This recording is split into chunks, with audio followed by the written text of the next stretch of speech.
Well, now you couldn't contemplate St. Patrick's Day without some good traditional music, and what could be more quintessentially Irish than the harp? It's our national symbol, and also its music is as popular as ever. However, it can be a very expensive instrument to buy or to rent, and that of course reduces the number of people who learn how to play the harp. There is, however, an innovative County Galway project that has found a solution to this problem, and it is introducing harp playing to some of our youngest citizens. Harps. Once you start looking, you'll find them everywhere. They're the symbol of Ireland and part of the national heritage. In fact, we once loved harps so much, every family of consequence had their own resident harp player. It's slightly different nowadays. In 2009, I started teaching the harp full-time, and pretty much every phone call went a little like this. I pick up the phone, the person goes, "I've heard you're teaching harp. I'd like my daughter to start. Where do I get harp lessons?" And I'd say, "Well, you can learn with me." She'd go, "That's fine. How much is it?" €18.50 for an individual 30-minute lesson. "Okay, I can do that. And would we need a harp?" And I'd say, "Yes, you would." And then she'd go, "Well, where would I get a harp and how much would it cost?" And I'd say, "You need to pay €2,000. And then the line would go dead. Úna Ní Fhlannagáin is a professional harpist who's played all over the world. She's now back home and teaching full time. However, she found herself tutoring a very select group. And that was, as I fondly call it, the daughters of the doctors and the dentists. And I really enjoyed it. But I really felt the need to make the harp more mainstream and also to make it more accessible. So I talked to my director, and Catherine Mannion is the director of Athenry Music School, which is a non-profit organisation, and she was so inspiring and encouraging. Harps of any size are still very expensive instruments here in Europe, but Una discovered an American model that was more affordable.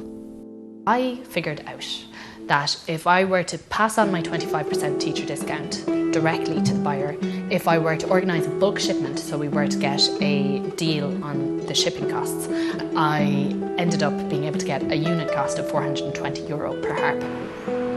She put the word out, and a number of people said they'd take a harp at that price, including the local Gaelscoil.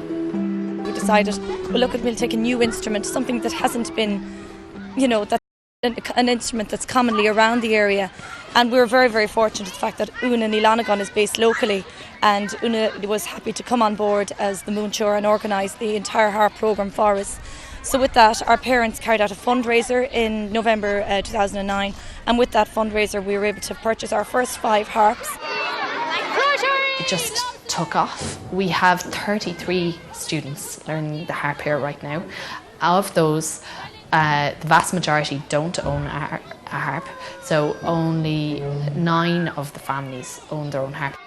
What I decided to do is to teach the kids in groups, and that brings the price down. So whereas our cost for a 30-minute lesson in Athenry Music School is €18.50, when you divide that by 3, we get €6.50, and therefore your child is going to get a class for the price of a pint. Una teaches 3 students at a time, but there's a larger group here today to tell us what they think of the harp. Because the tunes are nice, the teacher is nice, and I like plucking the strings. Easy peasy lemon squeezy. You have so much fun, and your teacher's so nice, and you get to go around and play different places.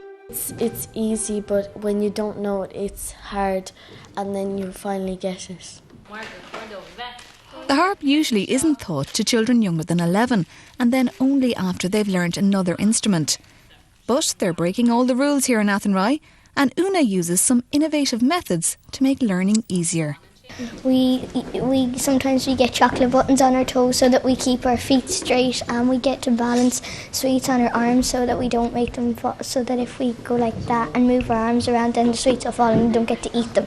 And we get to balance, we get to make grapes there, and then so when you play you keep your thumb up. And then there's Grania. So I can't tell a 4-year-old child, "I want you to hold your elbow at 45 degrees, because First of all, they're not very good at translating verbal instructions into physical actions. Second of all, they don't have any reference point for 45 degrees. They don't know what 45 degrees is. So instead, what I do is I take out Grania, the hedgehog puppet. The project and the approach has gone down well with parents. She's brilliant, she's really in tune with the kids and she makes it fun.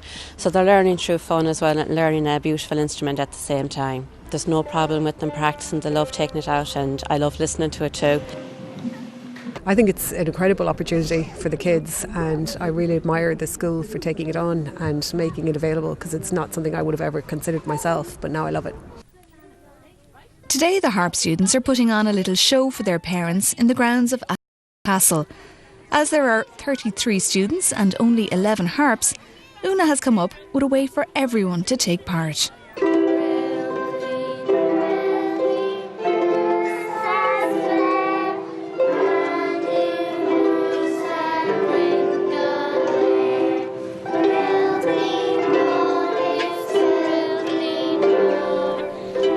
The school hopes to add to its harp collection in the future, and Una would like to see other schools following their example.